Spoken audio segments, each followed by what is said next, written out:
Paul is in Pittsburgh. He said, I saw Paul Feinbaum say Bama and Ohio State are likely to cancel their regular season series.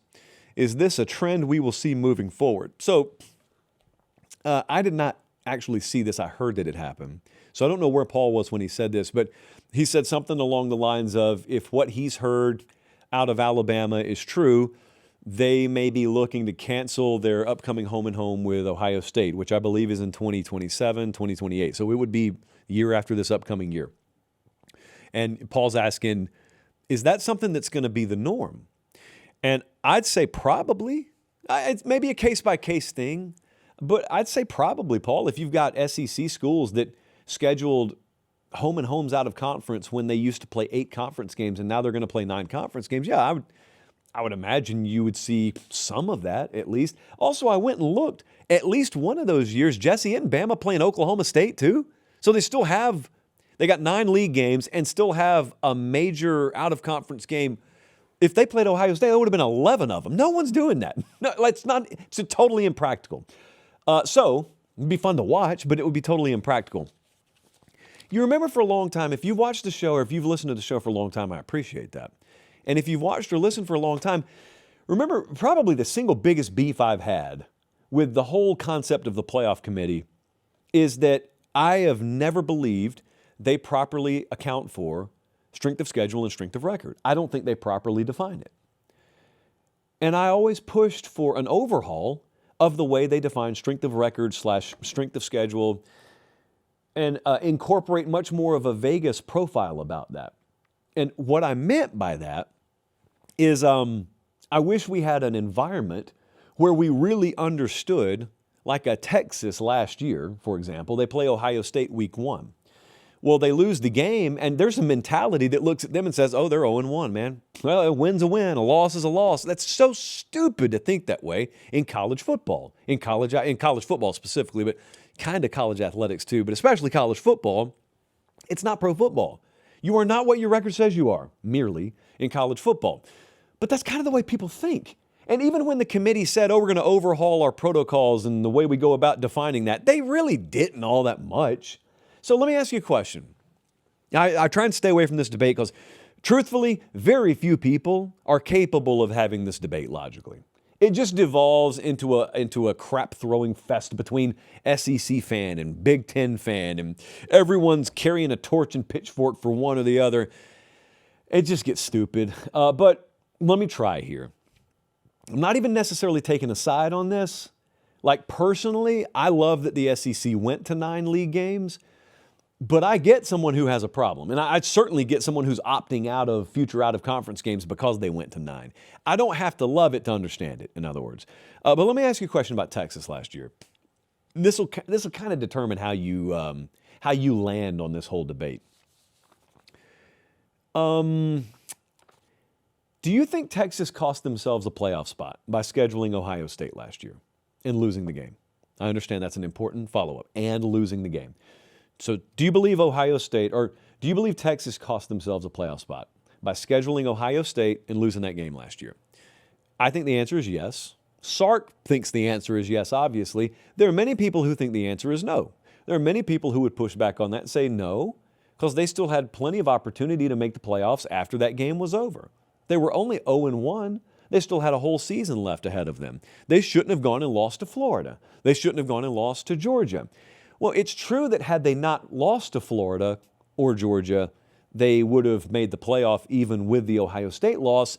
However, if you keep both of the conference losses and remove Ohio State and put UTEP, UTEP was on the schedule, so put someone else, I always say Sam Houston State and they get pissed at me. So I don't want to do that anymore. So put Arkansas State on there.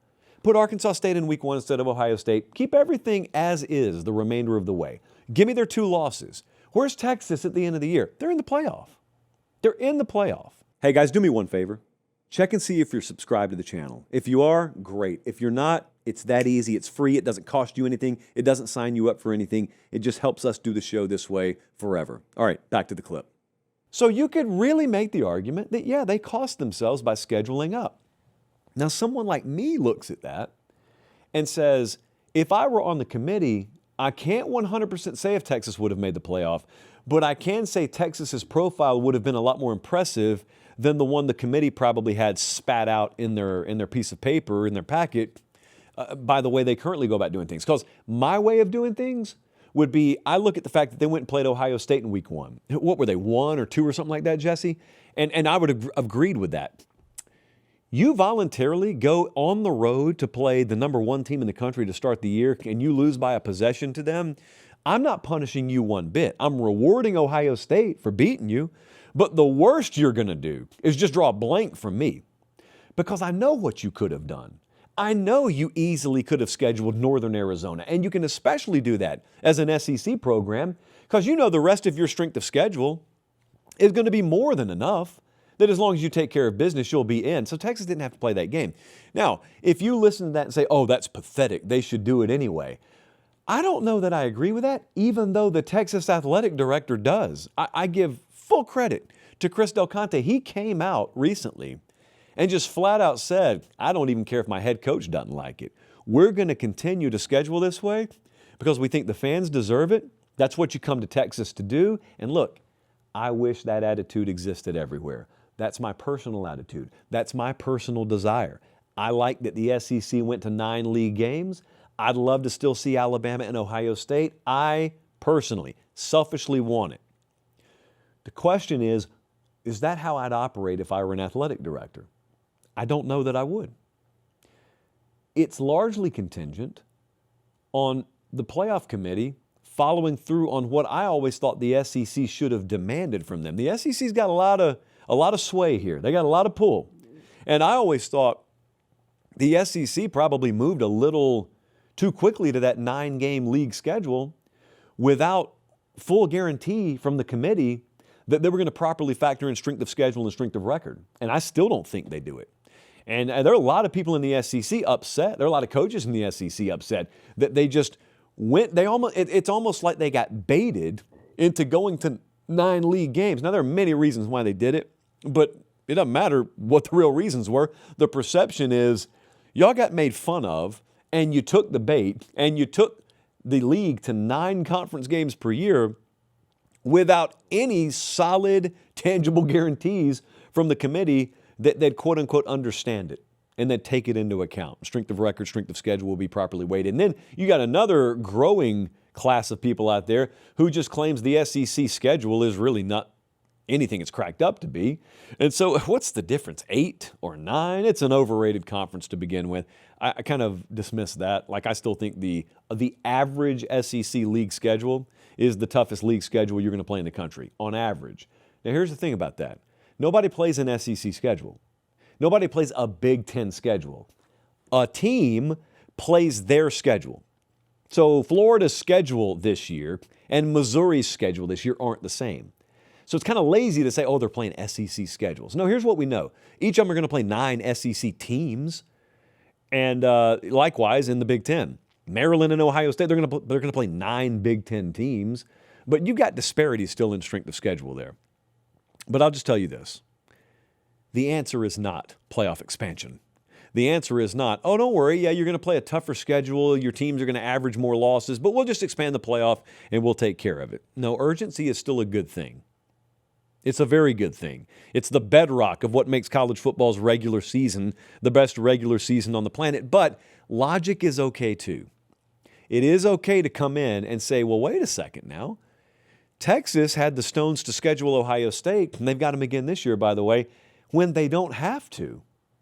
And you're telling me because they lost that game on the road by 1 possession, that was just treated as a loss? Like, how many people did you hear at the end of the season last year say, you can't let Texas in with 3 losses?